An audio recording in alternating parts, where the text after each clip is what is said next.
everyone, this is Boricua Binks and welcome back to Let's Play Aviary Attorney, where we are in the middle of the second part of the trial in the second case. Ooh, we had quite a crazy episode last episode where Sparrowson ate the chocolate wrapper and poisoned himself and almost died. And then Falcone was attacked by someone and almost died and ended up in the river and got fished out of the river the next morning. Oh, yeah. And the King of France is a weirdo. And yeah, thankfully, Sparrowson was able to get back in time to save the trial. So let's continue on. Because he's also saving it again right now, since apparently he says, "Oh, I brought along a witness. Maybe she can help." Oh, oh, I'm surprised he was able to get her to come along. I forgot what voice I gave her. Just high-pitched, I guess. Ah, hello. You. Interesting reaction from the judge there. Sparrowson, it's great to see you on your feet, and you have been an enormous asset to this case. But what are you trying to pull off now? Surprise witness. Surprise witness? Yeah, I remember you mentioning that Cocorico liked calling surprise witnesses, so I thought we could beat him at his own game. I brought the flower girl, Mademoiselle Scene, so that she can testify about Prince Juan's character. Oh no. Sparrowson, honey, you kind of just, screwed her over by doing this, but oh well. You're putting me in a difficult position, Sparrowson. Just moments before you arrived, we, the court, established that Mademoiselle Scene is a possible suspect for this case. What? That can't be right. Sparrowson, it's okay. Monsieur Falcone, I would like to testify.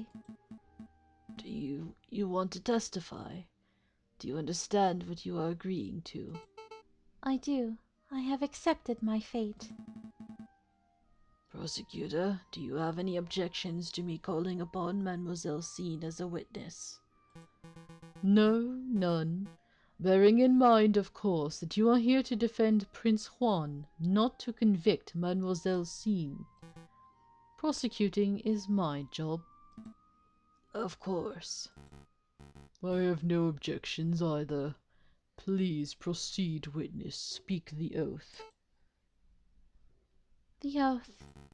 Say that you swear to speak without hatred and without fear, to tell the whole truth and nothing but the truth.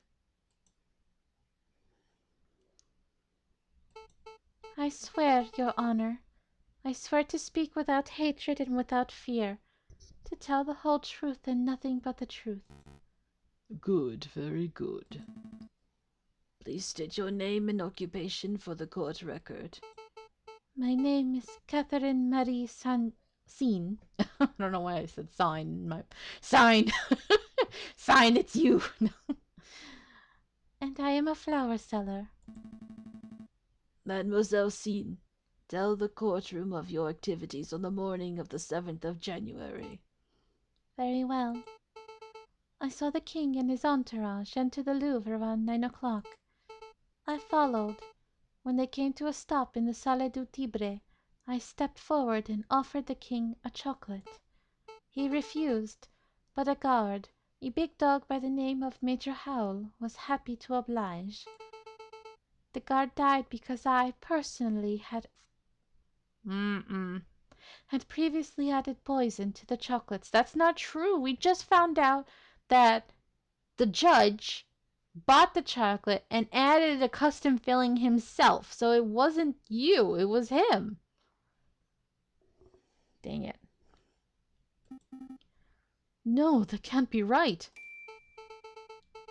Oh, there's the flower. I used poison derived from monkshood, so technically she is involved. So she's not fully innocent. Derived from monkshood, a notoriously dangerous plant. As a flower seller, it was simple to acquire. Why did you do it, mademoiselle? Why? Monsieur, people have tried to kill the king before, and people will try again. He is a vile man who has no respect or love for the people who suffer under him. I did it to better the French people. I don't believe that at all. Falcon, say something. Mademoiselle, are you being coerced or threatened? Speak freely. No, monsieur. I am confessing out of my own volition. It is my guilt and nobody else's. Oof. Oh boy. Gained a little favor with the jury. Oh no.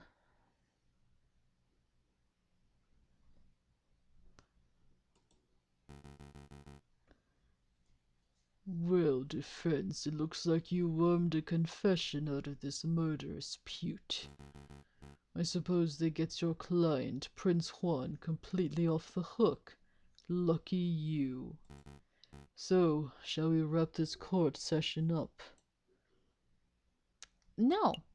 I haven't finished my examination.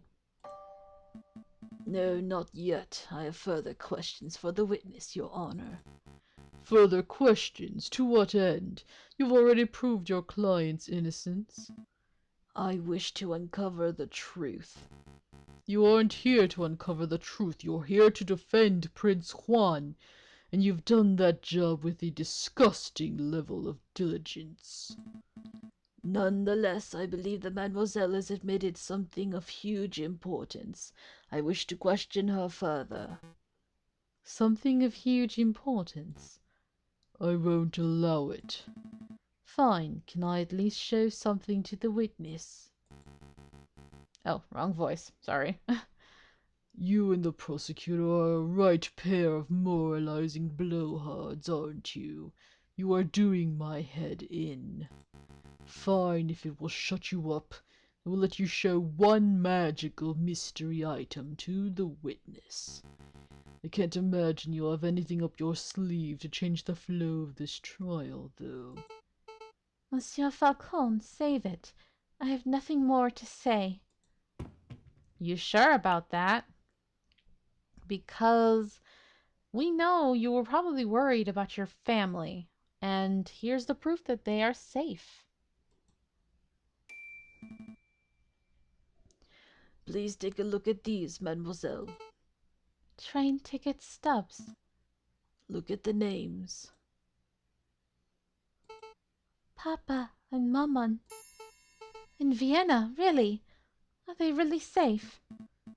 They are. The tickets were arranged courtesy of the fox. Then that means the wolf has nothing to hold over me. I can speak freely. Indeed. Go ahead, mademoiselle. What are you two muttering about down there? I'm amending my testimony, Your Honor. Members of the court, everything I've said today has been the truth. I did go to the Louvre on the 7th of January. I did present a box of poisoned chocolates to the king. Except it was not of my volition. I was threatened. I was forced to carry out the task under threat of harm. You see, my family has been struggling to get by. The winter has been harsh and my flower business has been struggling. One day a man approached me, a man I assumed to be kind-hearted. This man offered me 200 francs to get us through the cold, but I could not afford to repay the debt. When I attempted to bargain with the man, he offered me a deal. Assist him with murder and he would drop all debts. Refuse and he would ruin me and my parents. I obliged because the alternative meant death for those I love. The name of the man who did this is Judge Romulus. The gasp! No, it can't be. That's so surprising. Surprise Pikachu face. Oh, shit. You screwed now. Huh. What a creative story. This is obviously a last-minute desperate attempt at passing the buck. The sheer laziness of this girl to accuse a man she's never met before. She's blatantly floundering. Indeed, I've heard dozens of these self-pitying yarns during my time as a prosecutor. Although admittedly, this is the first time I've seen a witness directly accuse a judge. Quite a brazen gambit. But in any case, these sorts of stories never turn out to be true. They are always proven to be fabrications born of desperation. I've never been more honest, monsieur. Listen, Mademoiselle Scene, I would like to believe your story, but accusing a man, a judge no less, of conspiring to murder the king is a hugely serious accusation. Do you have any proof to support your story? Proof? You say the judge lent you money. Then you both must have signed a contract when you made the transaction. Not everybody makes a frickin' contract, Cocorico. I remember making this comment on Coco's video because it pissed me off. Like, not everybody's gonna make a frickin' contract. It could be a verbal contract.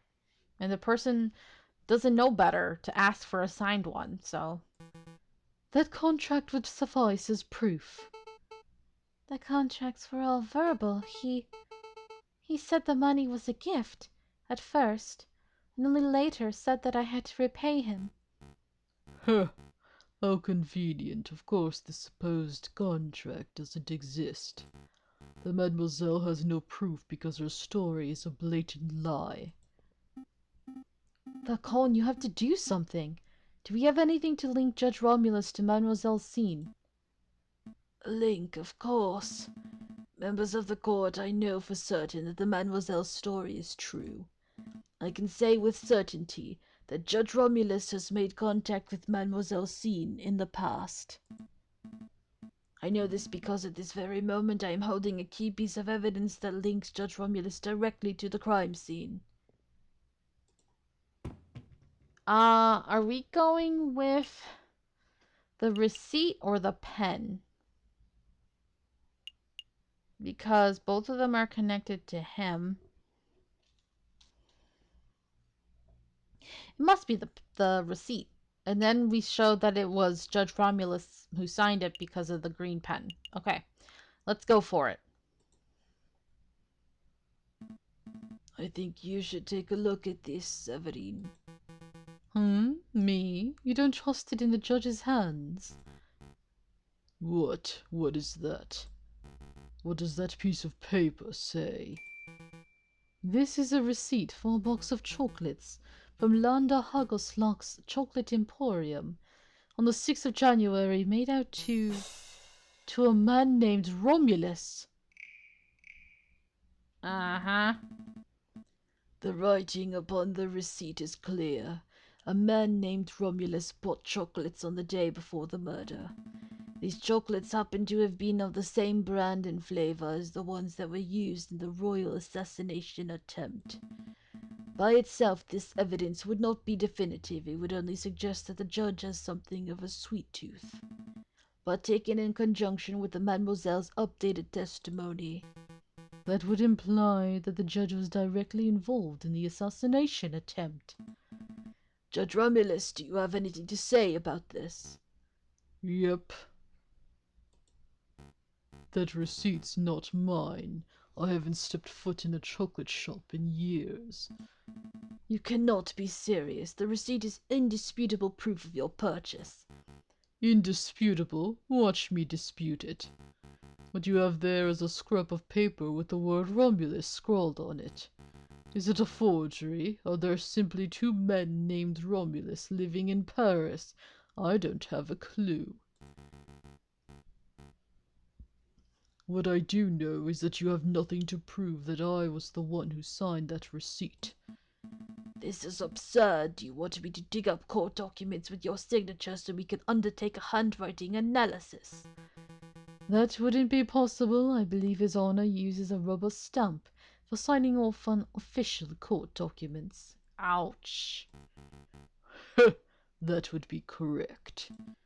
Well, it's no matter. I don't need the judge's signature. I already have in my possession proof that the signature on the receipt belongs to Judge Romulus. Yeah, Come on, green ink. Oh, but first things first. I believe you dropped your pen, Your Honor. Hmm? Oh, yeah. You fool! You freaking fool! He's such an idiot. Got him. If he had just been like, oh, that's not my pen.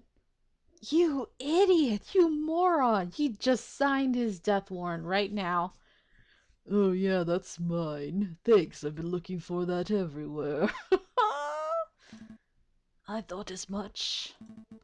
Mesdames and messieurs, last night I was assaulted outside Salpêtrière Oh, god dang it. Salpêtrière. Hospital. Yeah, I can't pronounce that for nothing. I did not see the assailant's face, but I did accidentally grab something from their garments as I was thrown into the scene. Or sane. I think it's sane. Oh, so that's why you smell of fish. I wanted to say something, but I thought it might be rude. This fountain pen is the very item I grabbed. Yeah. Did I say that this pen was mine? On closer inspection, I see I must have been mistaken. Save it, Your Honor. I am not here to press assault charges. What interests me most about this pen is the ink it contains. It is emerald green in color. And as we all know, only baddies write in green. Well, yes, sure. But most importantly, it's a rare and unusual choice of ink color. I would venture that only a dozen people in all of Paris are arrogant enough to write in green. And I would venture that only one of those arrogant people is named Romulus. So, Judge Romulus lacks respect for classic penmanship. What of it? Take another look at the chocolate receipt, Severine. That receipt was signed with emerald green ink. It certainly is quite a coincidence. No, there is no more room for coincidence. There is no more doubt. There's only one narrative that can tie this ridiculous string of evidence together.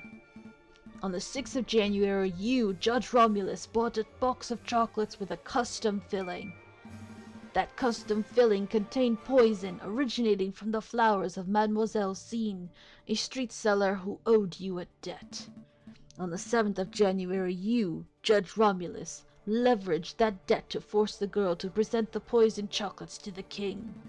Then an idiot of a man by the name of Juan framed himself as the murderer in order to take the fall in Mademoiselle Cine's stead. You pushed for Juan's guilt by priming a witness, Monsieur Toussaint Kingsley. And when that failed, you pressured Mademoiselle Cine to take full responsibility for the crime. That is the only narrative that makes sense. Admit it. Fine, I do admit it. I did it. I purchased the chocolates. I added the poison. I put a peasant girl in debt just so I could force her to take the fall. I was the one who wanted the king murdered. There's not a damn thing any of you can do about it. I am the one who holds the gavel. I am the one who passes the sentences. With the snap of my fingers, I could have each and every one of you guillotined at the Place de Austerlitz before nightfall. Who judges the judges? Who stands above me? Nobody, not even God, can condemn me when I sit so highly. Wow. Power tripper. Attempting to murder a king, corrupting the Cour d'Assises. What an utterly repulsive individual. Don't touch me, you dirty pig. You have no authority over me. Ah. He doesn't. I do. Take him away, Inspector. I'm not done. I'm not done with any of you. You're all guilty. You'll see. A revolution is coming. The rebels will overrun Paris. The king and government will fall. The bourgeois will be slaughtered. We shall have a glorious second republic, a republic free of class, where everyone is free and equal. Hey, don't touch me. Just another ranting lunatic, Your Majesty. Ignore him. Of course. Carry on, Inspector. Bruh. Wow, he got super high and mighty like, I am unstoppable. Like, bruh, that was a full-on Ace Attorney breakdown. Wow. What happens now? Uh, I guess I'm supposed to take over the president judge's duties? Well, given the surprising series of revelations that just took place, we believe that the results are clear. We found the defendant, Prince Juan Garrido, to be cleared of all charges. We therefore found the defendant not guilty.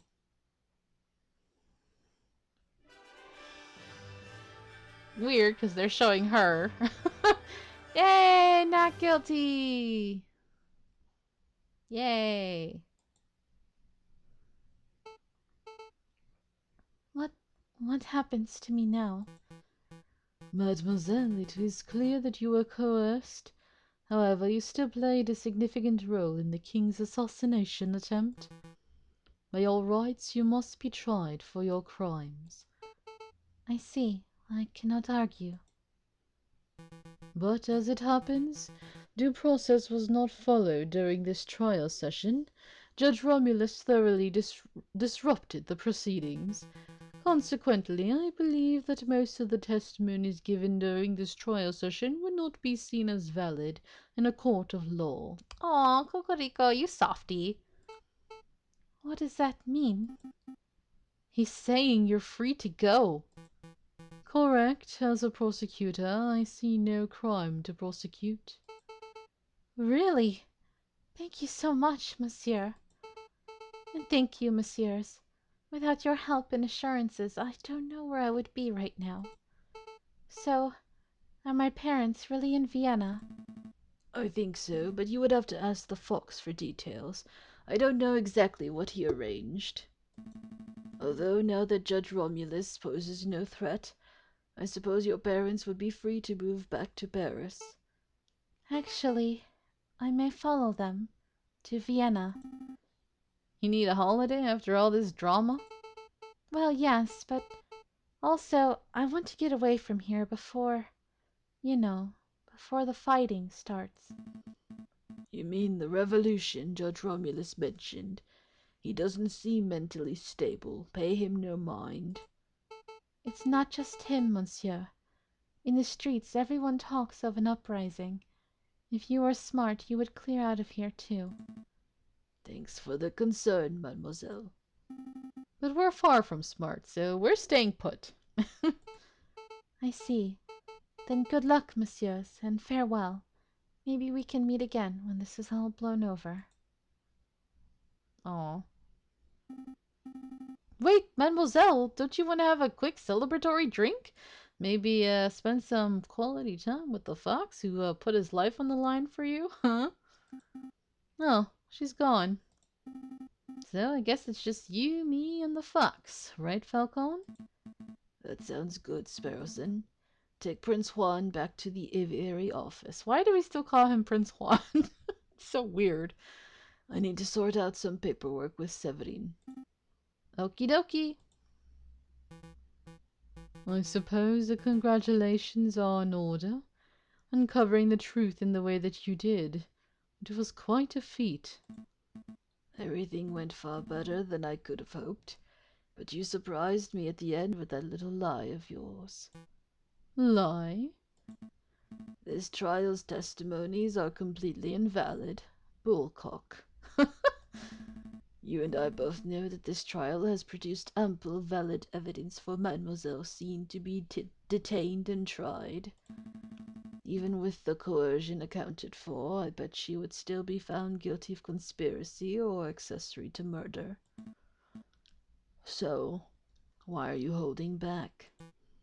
You know, 10, maybe even 5 years ago, I probably would have prosecuted Mademoiselle Sean.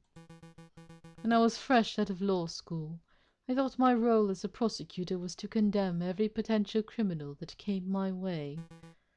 I thought, if the guilty person ends up behind bars or on the hanging dock, then justice has been served.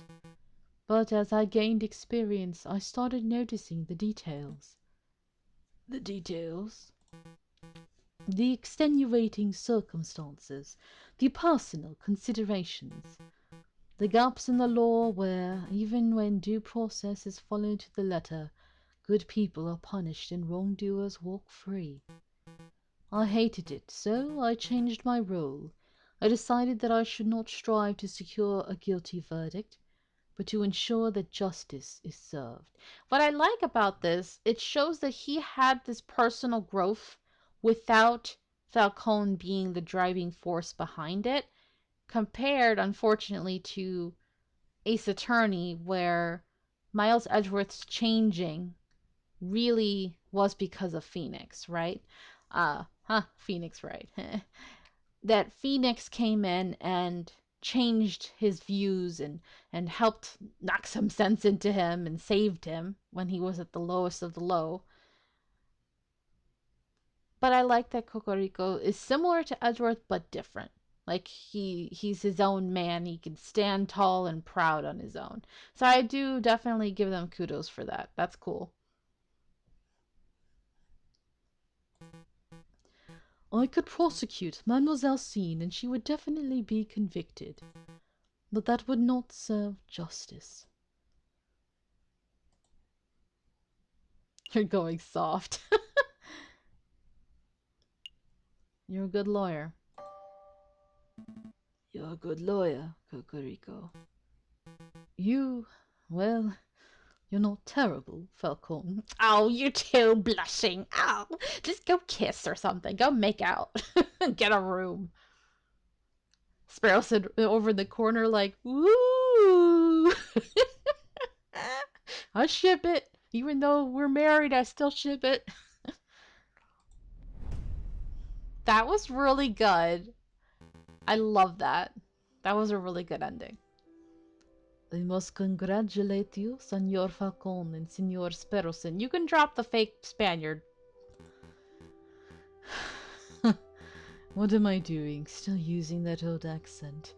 I of course meant congratulations, Monsieur Falcone and Monsieur Sparrowson. It's no big deal. We were just doing our jobs. No. Your job ended when you proved my innocence. Everything after that was you going above and beyond your duties. Of course, I was counting on you to do so. A lesser lawyer would surely have stumbled or caved in. Oh, but before I forget, your payment. Hey! Thank you, Monsieur Volpes. This has been a strange case, but I'm glad the truth came to light. I'll see you out. Wait, Monsieur Volpes, before you go, something's been bothering me. Why did you come to us in the first place? Surely there are much more reputable lawyers out there who could have done a better job. Oh, more reputable than the Falcone that stands before me? Yeah. Falcone's got a sucky track record. Rude, but true. True, he does have a mixed record, but his family name is hugely respected in the lawyering world. I chose Monsieur Falcone as my lawyer for that reason alone. Huh, really?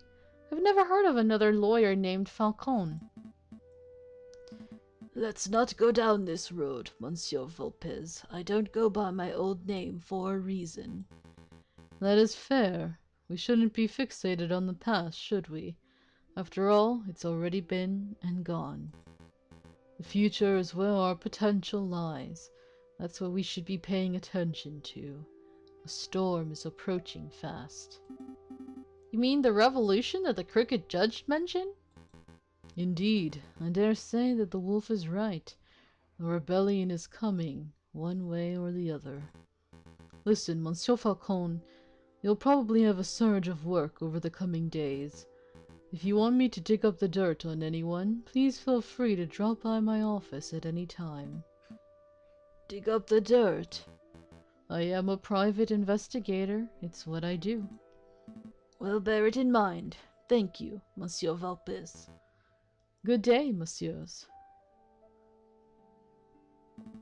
I'm going to go get a drink.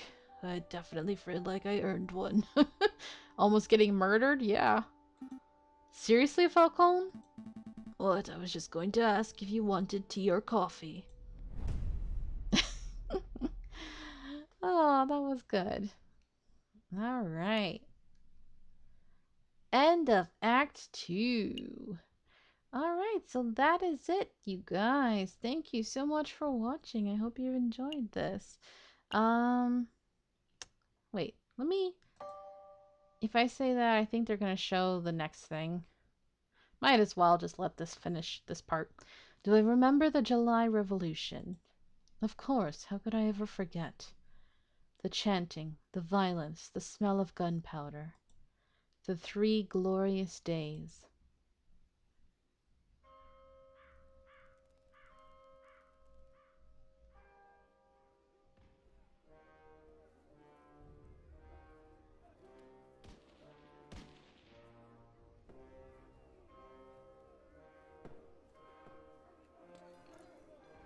Wow. This is historically accurate, right? You know, back in the day, there was a lot of revolutions going on. The only thing different is that we didn't have rooster heads and all that silliness. Ooh, creepy.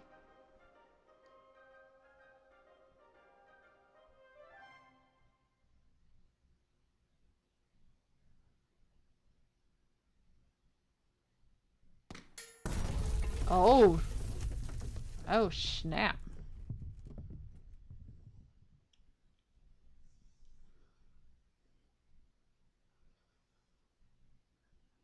Okay. We're talking about old revolution.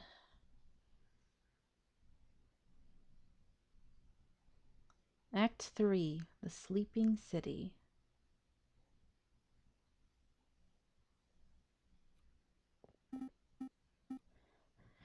All right, sorry, but we're gonna have to leave this right here, Sparrowson. Yeah, I just wanted to get that part over and done with. Looks interesting. I'm excited for the next one. But thank you again so much for watching. Hope you enjoyed this. And until next time, have a nice day. Bye.